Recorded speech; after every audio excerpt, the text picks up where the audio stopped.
Hi అండి, welcome back to my channel.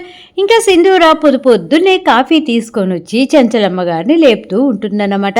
ఇంకా చెంచలమ్మ గారి ప్లేస్లో ఇప్పుడు చెంగాలమ్మ ఉంది కదా, ఆ చెంగాలమ్మ ఉందన్న విషయము ఇంకా ఆదినారాయణకి వాళ్ళకి తప్పనిచ్చి ఇంకా సింధూర వాళ్ళ ఇంట్లో ఎవరికి కూడా తెలియదు కదా. కాకపోతే ఎక్కడో అనుమానం వస్తూ ఉంటుంది, అత్తయ్య అయితే ఇలా ప్రవర్తించదు కదా అనేసి. కాకపోతే తలకి దెబ్బ తగిలింది కదా, కాబట్టి తను కొంచెం ఏదో అలా ప్రవర్తిస్తుంది అనేసి ఇంట్లో వాళ్ళందరూ అనుకుంటూ ఉంటారనమాట.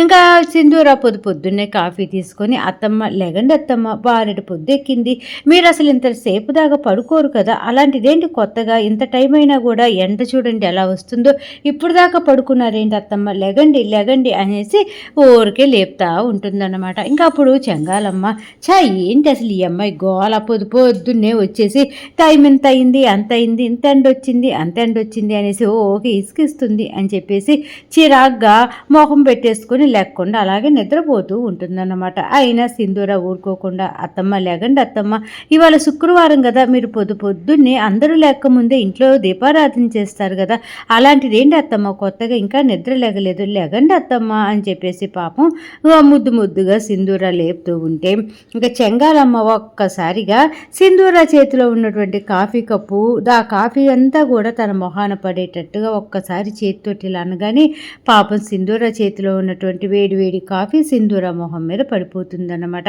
ఇంకా వెంటనే సింధూర అబ్బా అబ్బా అని చెప్పేసి పాపం ఆ వేడికి తట్టుకోలేక తుడుచుకుంటూ ఉంటుంది. ఇంకా ఈలోపే చెంగాలమ్మ మటుకు అయ్యో కాఫీ పడ్డాయా అనేసి అనకుండా లేసి గబగబా మంచం దిగేసి, ఏంటి పొద్దున్నే నీ గోల, నేను పొద్దున్నే నిద్ర లేచి దీపారాధన పెట్టకపోతే ఆ శివయ్య ఏమన్నా నన్ను శిక్షిస్తాడా, లేదంటే దేవుళ్ళందరూ కూడా ఒక్కసారిగా కట్టగట్టుకొని వచ్చి నా మీద ఏమన్నా యుద్ధం చేస్తారా, ఏదో కొంపలు ముంచుకుపోతున్నట్టుగా ఏంటి అసలు నీ గోల, ఏమి ఆ దీపారాధన ఇప్పుడు చేయకపోతే నిదానంగా చేసుకుంటా, లేదంటే రేపు చేస్తా, ఏంది నీ కంగారు అని చెప్పేసి చెంగాలమ్మ నోటికొచ్చినట్టుగా సింధూర మీద ఎగిరి పడుతూ ఉంటుందన్నమాట. ఇదంతా కూడా గుమ్మం దగ్గర నిలబడి చంటి అలాగే కేశవ ఇద్దరు కూడా చూస్తూ బిత్తరపోయి చూస్తూ ఉంటారు. ఏంటి చెంచలమ్మలో ఇంత మార్పు వచ్చేసింది, అసలు సింధూర మీద ఎందుకు పొద్దున్నే ఎంత కోపడుతుంది, అయినా కూడా చెంచలమ్మకి దేవుడు భక్తి ఎక్కువ కదా, అలాంటిది దేవుళ్ళ మీద కూడా ఏంటి తను అలా మాట్లాడుతుంది అని చెప్పేసి ఇద్దరు కూడా చంటి కేశవ కూడా బిత్తరపోయి ఒకరు మొహాలు ఒకరు చూసుకుంటూ ఉంటారనమాట. అప్పుడు చెంచలమ్మ గారు అంటున్నటువంటి మాటలకి సింధూర చెప్తూ ఉంటుంది, కాదత్తమ్మ ప్రతిరోజు మీరు ఇలాగే లెగుస్తారు కదా పెందల కాడే, అదీ కాకుండా లేపకపోతే మళ్ళీ అరుస్తారేమో, సింధూర నన్ను ఎందుకు నిద్ర లేపలేదు అంటారని చెప్పేసి లేపానే తప్ప ఇంకొక ఉద్దేశం లేదత్తమ్మ అని చెప్పేసి వేడికి ఇంకొక కాఫీ తీసుకొని వస్తాను అత్తమ్మ అని చెప్పేసి బయలుదేరి వెళ్ళబోతూ ఉంటే, సింధూర ఒక్క నిమిషం ఆగు అనేసి అనగానే వెళ్ళబోతున్న సింధూర ఆగుతుందన్నమాట. ఏంటత్తమ్మ అనేసి అనగానే, ఇప్పుడు ఇక్కడ ఉన్న ఈ కింద పగిలిపోయిన కాఫీ కప్పు చెత్తంతా ఎవడెత్తుతాడు, నీ బాబు వచ్చి ఎత్తుతాడా లేకపోతే ఇంకెవడన్నా వచ్చి ఎత్తుతాడా, మర్యాదగా ఇదంతా కూడా క్లీన్ చేసి వెళ్ళు అనగాని ఇంకా సింధూర ఏడ్చుకుంటూ కిందే ఉన్నటువంటి ఆ కాఫీ కప్పు ముక్కలు ఉంటాయి కదా అవన్నీ ఎత్తుతూ ఉంటే చెంగాలమ్మ అంటూ ఉంటుందన్నమాట, ఎంతసేపు అసలు గబగబా తీయాలని తెలియదా అని చెప్పేసి ఇంకా గట్టిగా అరుస్తూ ఉంటే ఇంకా సింధూర ఆ కప్పులన్నీ ముక్కలన్నీ తీసుకొని వెళ్తూ ఉంటుందన్నమాట. ఇంకా ఏడుస్తూ అలాగే వెళ్ళిపోతూ ఉంటే అప్పుడే లోపలికి కేశవ గారు వస్తూ ఉంటారు. కేశవ గారిని చూసి సింధూర ఒక్క నిమిషం అలాగి వాళ్ళ మామయ్య మొహం చూసి ఏడుస్తూ అక్కడి నుంచి వెళ్ళిపోతుందన్నమాట. ఇంకా బయటే గుమ్మం దగ్గర చంటి కూడా ఉంటాడు కదా, చంటిని చూస్తూ సింధూర అలా వెళ్ళిపోతూ ఉంటుంది.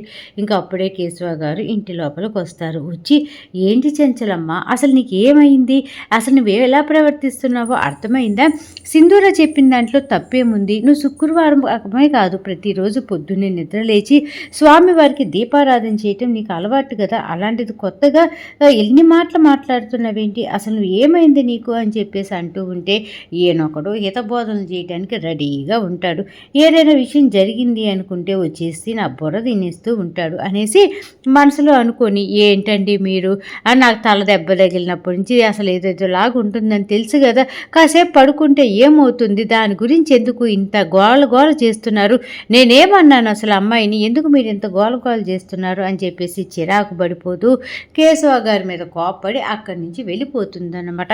ఇంకా వెంటనే కేశవ గారు ఏంటి చెంచలమ్మ ఇలా ప్రవర్తిస్తుంది అనేసి ఆలోచిస్తూ ఉంటాడు. ఇక్కడ ఇలా జరుగుతూ ఉంటే సింధూర గబగబా వెళ్ళి కాఫీ తీసుకొని వస్తాను అత్తమ్మ అని చెప్పేసి వెళ్తుంది కదా. పాపం ఆ తొట్టి దగ్గర తొట్టిలో ఉన్నటువంటి నీళ్లు తీసుకొని చెమ్ముతోటి మొహం కడుక్కుంటూ ఉంటుందన్నమాట.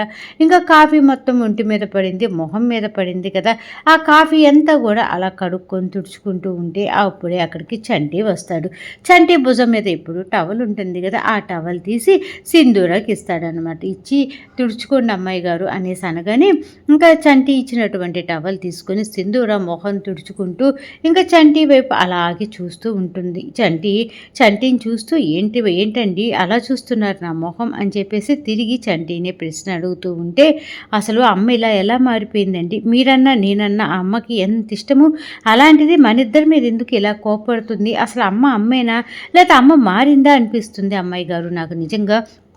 ఎందుకంటే అమ్మ మీ మీద ప్రవర్తించిన తీరు చూస్తూ ఉంటే నిజంగా ఎవరికైనా డౌట్ వస్తుంది. అమ్మకు అసలు నా మీద కంటే కూడా మీరంటే ఎంత పంచప్రాణాలు, అలాంటిది మీ మీద కాఫీ పోసి అసలు కాఫీ పోసి పడిని కాలిందా అని కూడా అడగకుండా ఎలా ఉండగలుగుతుంది అమ్మ అని చెప్పేసి చంటి బాధపడిపోతూ సింధూరాన్ని అడుగుతూ ఉంటే అప్పుడు సింధూర అంటూ ఉంటుంది, అత్తమ్మని మనమే కాబట్టి ఎవరు అర్థం చేసుకుంటారు, ఒకసారి ఆలోచించండి. ఇంకెందుకంటే రచ్చబండి దగ్గర తీర్పు చెప్పే టైం దగ్గరికి వచ్చేసింది, మీరు వాళ్ళ అత్తమ్మ కొడుకు కదా, అయ్యో కొడుక్కి ఏ విధంగా న్యాయం చెప్పాలి, అసలు ఏ విధంగా తీర్పు ఇవ్వాలి అనేసి తను మానసిక ఒత్తిడికి లోనయ్యి తను ఏం చేస్తుందో అర్థం కాకుండా ప్రవర్తిస్తుందండి. మనం అర్థం చేసుకోవాలి, ఆ పరిస్థితుల్లో ఉంటే ఎవరిమైనా అంతే కదా అనేసి సింధూర చంటికి నచ్చజెప్పి, అయ్యో అత్తమ్మకి వేడివేడిగా కాఫీ తీసుకొని వెళ్ళాలి, లేదంటే అత్తమ్మ కోప్పడుతుంది అని చెప్పేసి గబగబా ఇంక ఇంట్లోకి వెళ్తుందన్నమాట. ఇంకా వెంటనే చంటి ఆలోచిస్తూ ఉంటాడు, అసలు అమ్మ ఎందుకు ఇలా ప్రవర్తిస్తుంది, అమ్మాయి గారి మీద ఎందుకు ఇలా దురుసుగా ప్రవర్తిస్తుంది అని చెప్పేసి ఆలోచిస్తూ ఉంటాడనమాట. ఇంకెక్కడ ఇలా జరుగుతూ ఉంటే ఇంకా చంచలమ్మ నిద్ర లేచి కిందకు వచ్చేస్తుంది కదా. వచ్చి అబ్బా ఏంటో ఈ సింధూర గోల తుత్తు అనుకుంటూ ఊరికే అరుచుకుంటూ అత్తమ్మ అంటూ ఊరికే ప్రాణాన్ని విసిగిచ్చేస్తూ ఉంది. ఒక్క కళ్ళైనా తాగే యోగం ఉందో లేదో, ఎలా కళ్ళు తాగాలి అని చెప్పేసి అటు ఇటు చూస్తూ ఉంటే ఒక పక్క భవతి చక్కగా గోడకి పిడగలు కొడుతూ ఉంటుందన్నమాట. ఈ భవతి దొరికింది కదా, దీని చేత ఎలాగైనా కళ్ళు తెప్పించుకొని తాగాలి అని చెప్పేసి భవతి దగ్గరికి వెళ్తూ ఉంటుందన్నమాట. ఇంకా అప్పుడే భవతి చక్కగా పేడని పిడకలు కొడుతూ అబ్బబ్బబ్బా ఈ పిడకలు కొట్టే పని ఏమో కానీ ఈ గోడకు కొట్టేటప్పుడు సౌండ్ వస్తుంది చూడు, ఆ సౌండ్ మటుకు భలే ఉంటుంది కదా అని చెప్పేసి ఎంజాయ్ చేస్తూ మరి గోడకు పిడకలు కొడుతూ ఉంటుందన్నమాట.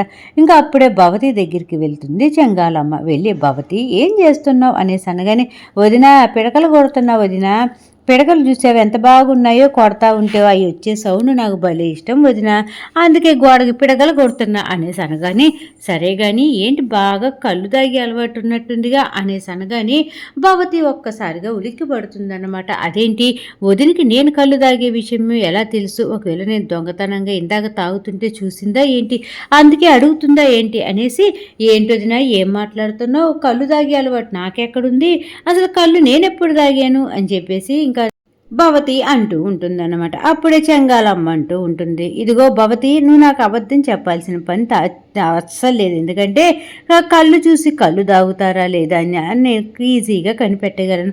కళ్ళు తాగే వాళ్ళ కళ్ళు తేడాగా ఉంటాయి, బీరు తాగే వాళ్ళకి ఒళ్ళు ఎలా ఉంటుందో నాకు తెలుసు, అన్నీ నేను చక్కగా కనిపెట్టగలను అని చెప్పేసి ఇంకా చెంగాలమ్మ భవతికి చెప్తూ ఉంటే భవతి అంటూ ఉంటుందన్నమాట, వదిన నాకు కళ్ళు తాగే అలవాటు ఉంది, తాటి కళ్ళు ఫ్రెష్గా 2 చెమ్ములు తాగాననుకో ఇంకా ఆ రోజుల్లో నాకు ప్రశాంతంగా ఉంటుంది వదిన, అందుకే పొద్దున కానీ ఏదో ఒక టైంలో ఇదిగో ఈ 2 చెంబులు కళ్ళు తాగకపోతే నాకు అస్సలు మైండ్ పనిచేయదు వదిన, చిన్నప్పటి నుంచి ఉన్న అలవాటు కదా, మరి మధ్యలో మార్చుకోలేను కదా అని చెప్పేసి భవతి చెంగాలమ్మకి నిజం చెప్పేస్తుంది అన్నమాట. అప్పుడు చెంగాలమ్మ అడుగుతూ ఉంటుంది, నాకు కూడా కళ్ళు ఏర్పాట్లు చేయగలవా అనేసి అనగానే, ఏంటి వదిన నువ్వు అడిగితే నేను కళ్ళు నీకు ఏర్పాటు చేయలేనా, అయినా నీకు కళ్ళు తాగే అలవాటు ఎప్పటి నుంచి వచ్చింది వదిన, నువ్వు కళ్ళు తాగవు కదా అని చెప్పి చెప్పేసి భవతి అడుగుతూ ఉంటే అప్పుడు చెంగాలమ్మ అబద్ధం చెప్తూ ఉంటుందన్నమాట. మొన్న స్వామివారి దగ్గరికి వెళ్ళాను కదా, స్వామివారు చెప్పారు ఆరోగ్యానికి తాటికల్లు చాలా మంచిది, ఇది అందరికీ చెప్పి తాగాల్సిన అవసరం లేదు, నీకు ఇంట్లో ఇష్టమైన వాళ్ళు నా అనుకున్న మనిషి ఎవరైనా ఉంటే వాళ్ళతోటి తెప్పించుకొని తాగమన్నారు, కాబట్టి ఇంట్లో ఏ పనైనా చేసి పెట్టేది నువ్వే కదా నాకు, కాబట్టి నేను నిన్ను అడుగుతున్నాను అనేసి అనగానే ఇంకా భవతి రెచ్చిపోతుందన్నమాట. వదిన నేనంటే నీకు అంత ఇష్టమా, నేనంటే నీకు అంత నమ్మకమా, వదిన నీకు నేను ఎలాగైనా సరే కళ్ళు రెడీ చేస్తాను రాత్రిలోపు అని చెప్పేసి భవతి చెప్పేస్తుందన్నమాట.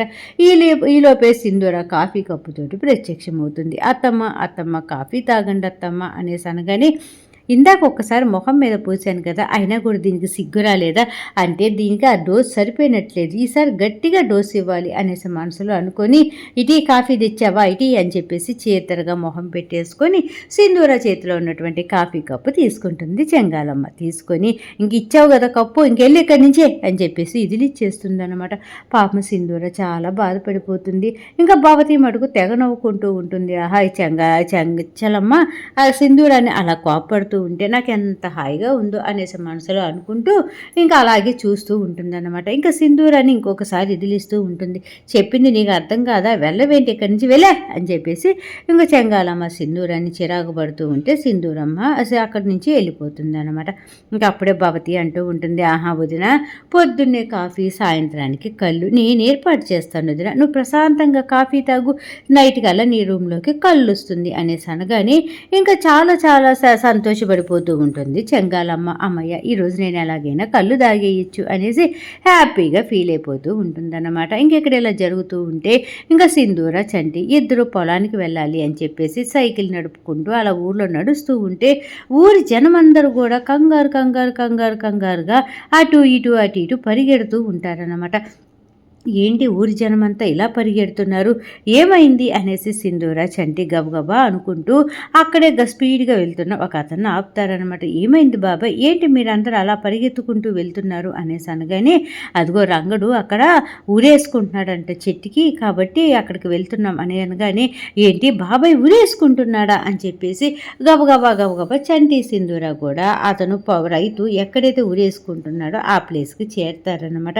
అప్పటికే పోతున్న అతన్ని ఊరి జనం అందరూ కలిసి నెమ్మదిగా కిందకి దించి ఇంకా కాళ్ళు చేతులు రుద్దుతూ, ఏంది రంగడు ఈ పని, పొలం పోతే మటుకు ప్రాణాలు తీసుకుంటావా ఏంది చెప్పు, పొలం పోతే ఇంకో పని ఉండదా ఏంటి, దానికోసం ఇలా ప్రాణాలు తీసుకోవాలా, ఇంట్లో వాళ్ళు ఏమైపోతారు, నీ పిల్లలు ఏమైపోతారు, నిన్నే నమ్ముకున్నటువంటి నీ భార్య ఏమైపోతుంది చెప్పు అనేసి ఊర్లో అందరూ కూడా ఆ రైతును అరుస్తూ కాళ్ళు చేతులు రుద్దుతూ ఉంటే అప్పుడే అక్కడికి చంటి సింధూర గబగబా పరిగెత్తుకుంటూ వస్తారనమాట.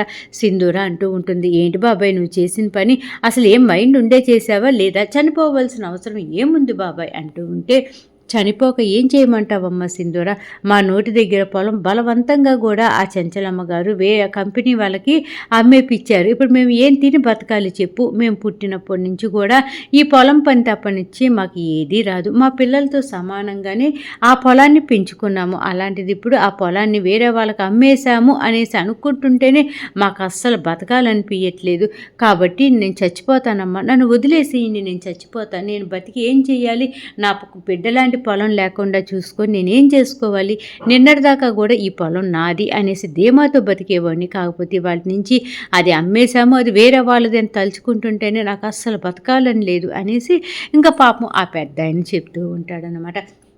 అప్పుడే సింధూర అంటూ ఉంటుంది, అదేంటి మీకు అమ్మినందుకు డబ్బులు ఇచ్చారు కదా అనేసి అంటూ ఉంటే, ఏం తీర్పమ్మా, అసలు ఆ తీర్పు ఏంటి, చంచలమ్మ గారు మా ఎప్పుడు కూడా మాకు అన్యాయం చేయరు, రైతులంటేనే చాలా ఇష్టం, అలాంటి చంచలమ్మ గారు ఇప్పుడు కొత్తగా మమ్మల్ని అన్యాయం చేసేశారు, అసలు ఆ డబ్బులు ఎవరికి కావాలమ్మా, ఆ పొలం కావాలి, కానీ ఆ పొలం ఉంటేనే కదా ఒక ముద్ద మేము అన్నం తినగలిగేది, మా ఇంటిలో పాది పని చేసుకొని హ్యాపీగా బతికేది అనేసి ఆ రైతు అంటూ ఉంటే అప్పుడే సింధూర అంటూ ఉంటుంది, కంపెనీ వాళ్ళు కంపెనీ పెట్టిన తర్వాత మీకు పని ఇస్తామన్నారు కదా బాబాయ్, అయినా ఆ పొలం మీకు నచ్చే కదా ఇచ్చింది, ఎవరికేమి ఇవ్వలేదు, డబ్బులకే ఇచ్చింది, మళ్ళీ ఇప్పుడు ఇలా మాట్లాడుతున్నారేంటి అనగానే ఇంకా అప్పుడు ఆ ఊర్లో ఇంకొక అతను అంటూ ఉంటాడు, చూడమ్మ సింధూర, మీ అత్తని చెప్పేసి నువ్వు వెనకేసుకొని వస్తున్నావేమో, ఆ పొలాలు తీసుకునేటప్పుడు ఒక్కలైనా నవ్వుతూ ఇచ్చారా, అసలు ఒక్కలైనా సరే మేము పొలం అమ్ముతాము అని చెప్పేసి ఎవరైనా సరే అన్నారా చెప్పు, చెంచలమ్మ గారు బలవంతంగా ఈ పని చేపించారే తప్ప అసలు చెంచలమ్మ గారు ఇలా చేపిస్తారని మేము ఎప్పుడూ అనుకోలేదు అనేసి అతను మాట్లాడుతూ మాట్లాడుతూ ఉంటారు. ఇంక అప్పుడు సింధూర అంటూ ఉంటుంది, బాబాయ్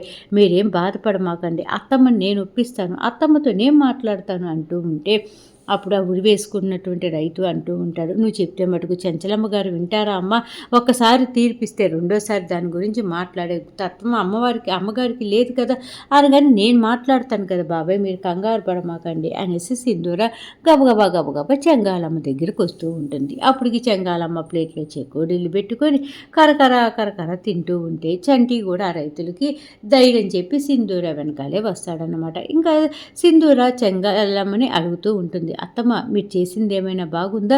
ఊర్లో జనాలు పొలం అమ్మేసుకున్నందుకు చచ్చిపోతున్నారు అత్తమ్మ అనేసి అనగానే, ఏం జరిగింది సింధూర, చచ్చిపోవటం ఏంటి అనేసి కేశవ గారు గబగబా డాబా మెట్లు దిగి వస్తూ ఉంటే సింధూర చెంగాలమ్మ గారితో మాట్లాడుతూ ఉంటుంది.